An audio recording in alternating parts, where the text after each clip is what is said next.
Gases, problemas intestinales, problemas de la piel, problemas cerebrovasculares, cardiovasculares, enfermedades inmunológicas, problemas de tiroides, enfermedades autoinmunes, cánceres. Todo esto pareciera como si estuviéramos hablando de cualquier otra cosa, pero todo esto son condiciones que han sido relacionadas con el gluten.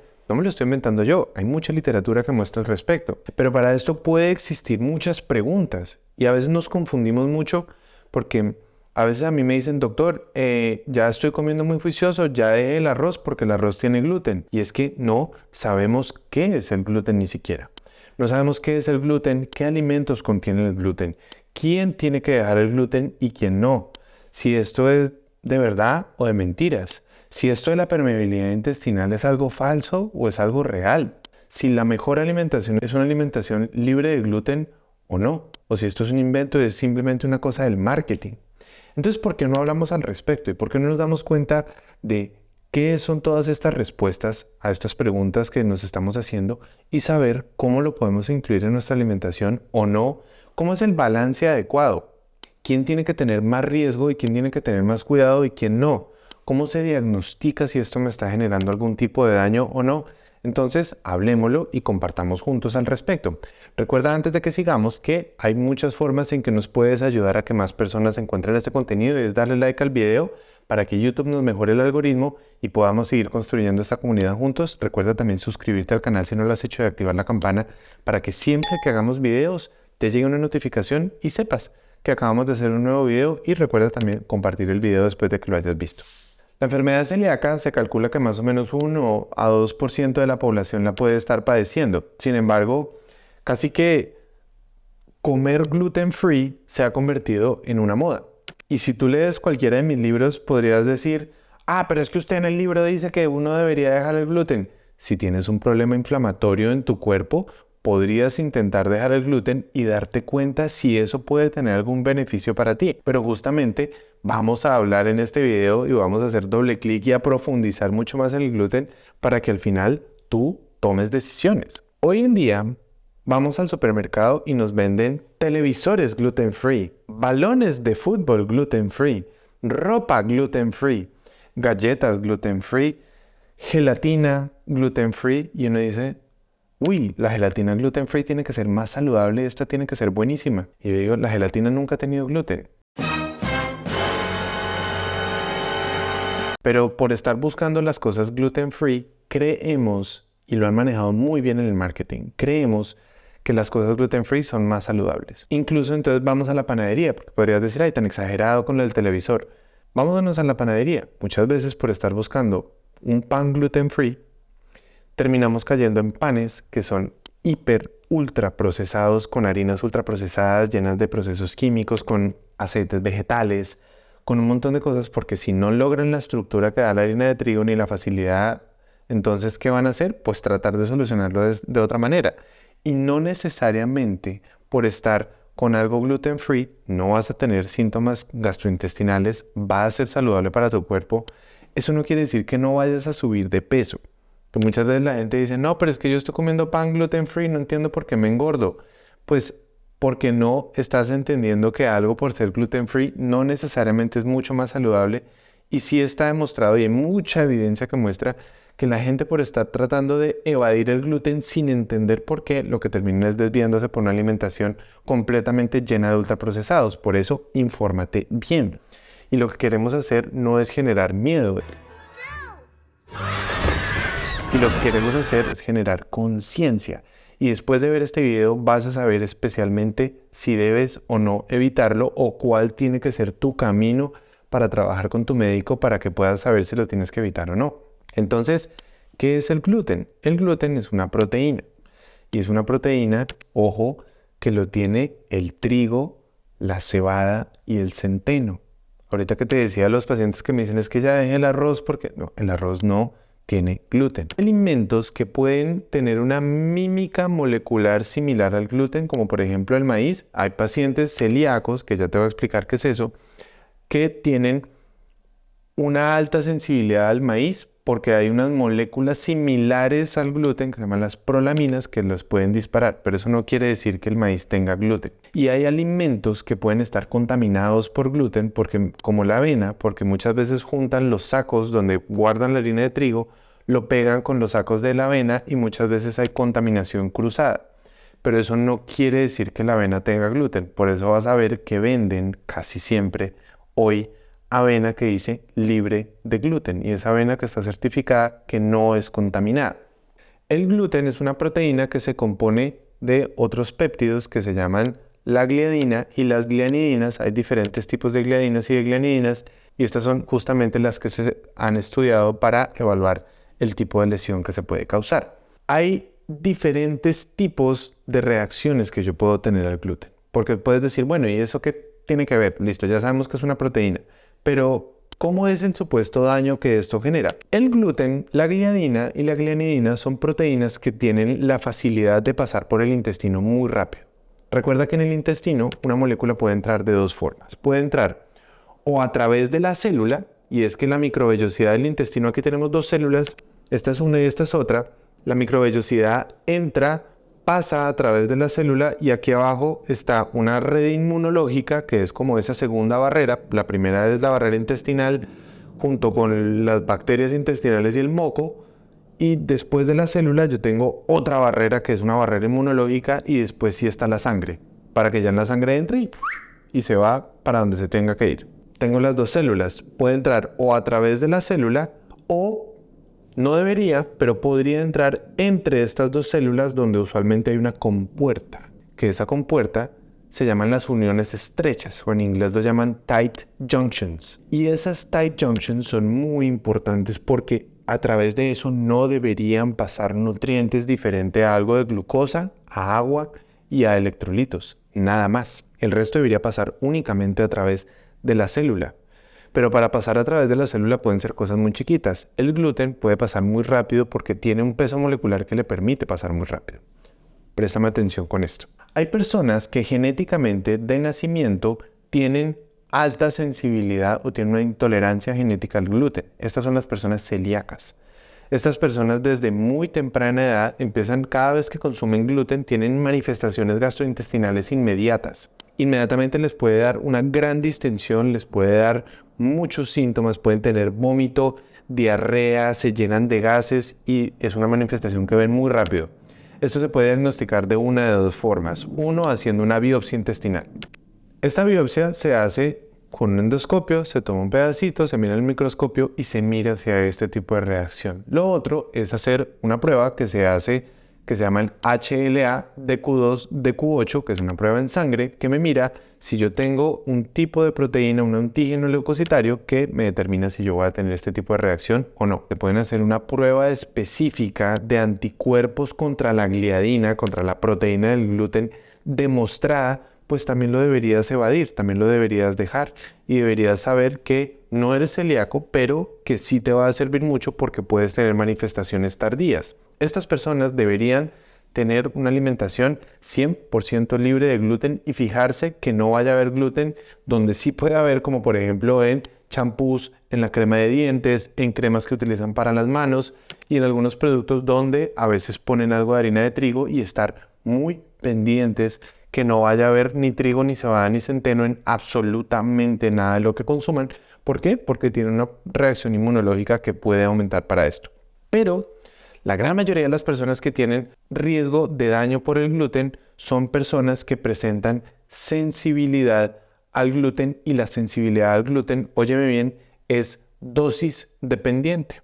Para esto el doctor Alessio Fasano, que fue profesor mío, quien dirige el Centro de Investigación en Enfermedad Celíaca y Permeabilidad Intestinal en la Universidad de Harvard, ha estudiado desde hace muchos años todo lo que tiene que ver con este tema, y ha estudiado por muchos años la relación no solamente del gluten, pero él mismo lo determina en muchos de sus estudios diciendo que el gluten es una proteína difícilmente tolerada por el cuerpo, y que dependiendo de la dosis, si yo estimulo demasiado la dosis, definitivamente puede hacer que esas uniones donde mi intestino debería ser permeable, pero solamente para algunas moléculas y para un tamaño específico de molécula, hace que mi intestino se abra esas uniones y permita que haya aumento en la permeabilidad, permitiendo que moléculas mucho más grandes y que residuos de bacterias, de hongos, de parásitos, de plásticos que yo debería estar eliminando puedan entrar. Y ahí es donde está el daño.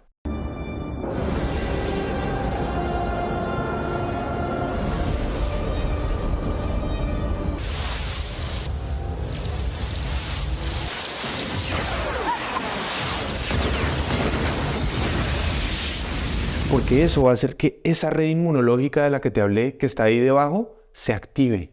Toda esa policía se prenda y estén completamente activos, diciendo, uy, aquí está pasando algo raro.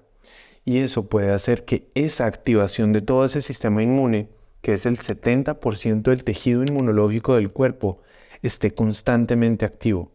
Y por eso hay tanta relación con enfermedades del eje intestino-piel, intestino-cerebro, intestino, pulmón, intestino, mucosa respiratoria, intestino, tejido urogenital, intestino, folículo piloso y todas las relaciones que tenemos con el intestino que cada día las entendemos más. Eso va a hacer que todos estos factores puedan generar una respuesta inmunológica y una respuesta inflamatoria a distancia.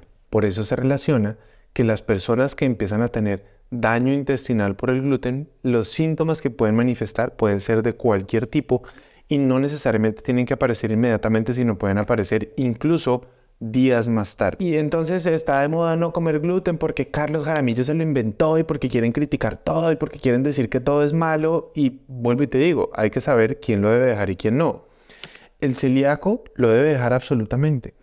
Las personas que tienen alta sensibilidad o que tienen demostrado por pruebas clínicas que tienen un intestino con aumento en la permeabilidad deben dejarlo. Entonces, ¿cómo se diagnostica? Ya te decía, biopsia, prueba de HLA, que esos son los que lo deben dejar 100%. ¿Cómo se diagnostican las sensibilidades? Entonces yo puedo hacer una prueba donde yo pongo un carbohidrato que normalmente voy a eliminar en orina, quiere decir que entró por la boca, entró por el intestino, entró a la sangre y lo puedo eliminar en orina, o te puedo dar uno que yo no debería encontrar en orina ni debería encontrar en sangre porque lo debería eliminar todo. Eso quiere decir que mi barrera está buena. Si yo lo encuentro en orina o lo encuentro en sangre, quiere decir que mi barrera está aumentada. Se pueden dar diferentes tipos de carbohidratos donde cuando yo lo voy a medir, si lo encuentro en orina o lo encuentro en sangre, yo puedo decir, ese intestino tiene un aumento en su permeabilidad, luego ahí debe haber un daño. O yo puedo hacer una prueba inmunológica, que sea una prueba de sensibilidades alimentarias, que todavía hay mucho estudio, hay mucho debate, pero para muchas personas es muy diciente. Si tú te haces una prueba de sensibilidades, digamos, te vas a medir 200 alimentos, si a mí me salen sensibilidad a 10, a 20 o a 50 o a 100, al que le salen 100 tiene el intestino más permeado que el que le salieron 50 y más permeado que el que le salieron 30. Entre menos alimentos te salgan, quiere decir que tienes menos sensibilidad porque el aumento en la permeabilidad en el intestino causado por cosas como el gluten, causado por cosas como los antibióticos, causados por cosas como los antiácidos o por el estrés crónico o por la mezcla de todo esto, puede hacer que yo empiece a reaccionar no solamente al gluten, sino que yo empiece a reaccionar a cualquier otro alimento. Porque cuando a mí me entran moléculas grandes de brócoli, de papa, de piña, que me están entrando entre las dos células, que antes debería haber pasado una molécula chiquitica entre la célula y mi cuerpo la sabe identificar, esa red inmunológica que está aquí abajo, que ya está absolutamente activada, empieza a generar respuestas reconociendo a la piña como algo extraño, reconociendo a la papa o al brócoli como algo extraño. Y por eso empiezan a desarrollarse condiciones inflamatorias crónicas a alimentos convencionales. Y vuelvo y te repito, las manifestaciones pueden ser en cualquier órgano y no tienen que ser inmediatas, como ocurre con las alergias. Pueden ser tardías, hasta 72 horas después. Entonces, ¿es buena una alimentación baja en gluten? Sí, porque como te decía en los estudios del Dr. Fasano, una alimentación baja en gluten es mejor porque el daño del gluten es dependiente de la dosis. ¿Cuál es la dosis? No está establecida. Que tú puedes decir, ¿cuánto es la cantidad de pan que yo...? No, eso no está establecido además porque la dosis por pan va a ser diferente, depende si es un pan más inflado, menos inflado, lo que sea. Pero ¿cuál es el problema con el pan de hoy en día? Porque podríamos decir, El trigo ha existido ancestralmente en todo el mundo. Jesús nunca partió pan gluten free en la última cena, eso era pan con gluten. Entonces, ¿por qué estamos hablando de esto? Porque el pan que tenemos hoy en día, especialmente en el mundo en Occidente y especialmente en toda América, desde Norte, Centro y Suramérica, es pan de semillas genéticamente modificadas. Las semillas genéticamente modificadas han hecho que esto sea un gluten que se comporta muy distinto. En Europa es raro ver este tipo de casos porque el pan en Europa es de semillas que no han tenido ningún tipo de modificación y no son semillas GMO. Las semillas GMO pareciera que la velocidad del daño es muchísimo más lenta, motivo por el cual yo puedo tolerar una dosis mucho más alta de este tipo de pan. Por eso algunas personas cuando consumen pan orgánico, que es certificado de semillas que no han tenido ningún tipo de modificación, o pan que se ha obtenido de semillas orgánicas y que se ha hecho con el proceso de masa madre, no muestran ningún tipo de manifestaciones. Cuando se consumen pan industrial, esa misma persona de pronto sí tiene algún tipo de manifestación. Entonces mi recomendación para las personas, ¿cuál es? Si no tienes enfermedad celíaca, si está demostrado o si puedes evaluar o darte cuenta que cuando consumes trigo, cebada o centeno no tienes ningún tipo de manifestación, ni siquiera 3 días después, y estás en una fiesta y van a preparar pizza, pues no estés preguntando, señor, mesero, esta pizza es hecha con semillas orgánicas de masa madre, es que si no, no me la como porque no te van a volver a invitar. Yo cuando como pizza, yo no soy celíaco, no tengo ningún tipo de sensibilidad al gluten y yo cuando como pizza convencional. No me pongo a preguntar nada. ¿Por qué? Porque es dependiente de la dosis.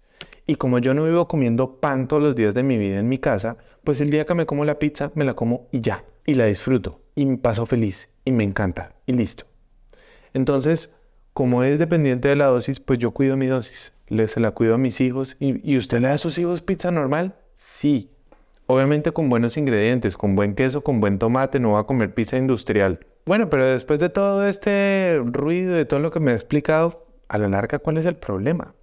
El problema es que generar esta inflamación crónica, como te decía, está relacionado con problemas en piel que pueden ir desde dermatitis, psoriasis, rosácea. Está relacionado con enfermedades como el asma, rinitis o cualquier otro tipo de hiperreactividad bronquial. Está relacionado con problemas gastrointestinales que no son causados por la enfermedad celíaca, pero personas con estreñimiento crónico, con diarrea crónica, con enfermedades intestinales como la enfermedad de Crohn o la colitis ulcerativa. No como única causa, pero sí como algo de relación que puede aumentar la posibilidad de desarrollarlas. Personas que empiezan a tener calvicie de manera temprana justamente por la alteración del eje intestino-folículo piloso. Personas que favorecen a tener mayor toxicidad hepática. Pues si yo antes tenía una barrera que me funcionaba y ahora está abierta, pues puedo tener aumento en la toxicidad hepática. Hay personas que tienen enfermedades mentales porque cuando se permea el intestino se puede permear el cerebro. Aumento en la posibilidad de tener enfermedades autoinmunes de cualquier tipo, desde enfermedades tiroideas hasta lupus o artritis reumatoidea. Entonces el tema sí es de verdad, no es de histeria, no es de miedo, no es de pánico, no es de satanizar, es de conciencia. Si lo único que tienes es una sensibilidad, lo puedes dejar por un tiempo y reparar tu intestino. Y cuando repares tu intestino, puedes volver a probar si teniendo una baja dosis y manejando una frecuencia adecuada, pues lo puedes incluir en tu alimentación. ¿Por qué? Porque si excedes esto, definitivamente el daño está demostrado y son muchos los estudios del doctor Fasano y muchos otros grupos de investigación que muestran que esto sí es de verdad y que esto es real. Y para esto entonces terminemos con estos falsos mitos que pueden aparecer alrededor del gluten y es, como tal, ¿el gluten es un demonio y es malo y yo nunca debería consumirlo? No, ya te dije, dosis dependiente en quienes pueden, se puede convertir como algo muy peligroso para quien no puede, pero eso es lo mismo que para el que es alérgico a las fresas, pues no debe consumir fresas, pero eso no quiere decir que las fresas sean malas. Pero pues si yo consumo jugo de fresa todos los días, a todas horas, en todo momento, pues seguramente puedo tener un daño. Como todo, hay que saber cuál es la dosis. Que el gluten causa autismo. No, el gluten no causa autismo. Sin embargo, hay algunos grupos de investigación, de algunos estudios que muestran que personas que han tenido dietas libres de gluten y libres de caseína en pacientes con autismo, los pacientes empiezan a mejorar. Que si todos debemos evitar el gluten, ya te lo he explicado y te lo volví a repetir, no. y tenemos que saber en qué posición estoy yo y cómo me voy a relacionar adecuadamente con el gluten. Y que si el gluten solamente se encuentra en el trigo, no, trigo, cebada y centeno. Y para eso es muy fácil. Miras en el listado de ingredientes que no vaya a haber ni trigo, ni cebada, ni centeno si lo quieres evitar. Pero recuerda, disfruta la vida. Tienes que saber que esto es un tema que todos lo podemos manejar y es muy sencillo de manejar. Que si te gusta la pizza, cómetela. Que si te gusta una hamburguesa, cómetela. Que si estás en alguna fiesta y hay alguna, no sé, algo que tiene un poco de gluten, cómetelo. No va a pasar absolutamente nada si no tienes ningún tipo de reacción. No hay que vivir una alimentación completamente histérica, porque el que tiene exceso de restricciones no entiende de qué se trata la alimentación. El que tiene exceso de restricciones no sabe cómo llevar una buena vida. Y una buena vida, en mi forma de verlo, se hace también entendiendo cuáles son esos pequeños permisos. Y el gluten puede ser un pequeño permiso perfectamente viable para las personas. Pero no tener conciencia sí puede hacer que fácilmente caigamos en un exceso y esto puede derivar a muchas condiciones que son completamente reales, pero todo depende de saber hacerlo y de ser dueños de nuestra salud, que es el objetivo más grande de este canal. Recuerda que si quieres que esta información llegue a más personas y podamos seguir construyendo comunidad, compártelo con todos tus contactos, dale like al video. Si no lo has hecho antes, suscríbete y dale un clic a la campanita para que tú y yo podamos estar siempre en contacto y cuando hagamos un nuevo video te podamos avisar. Gracias y hasta la próxima.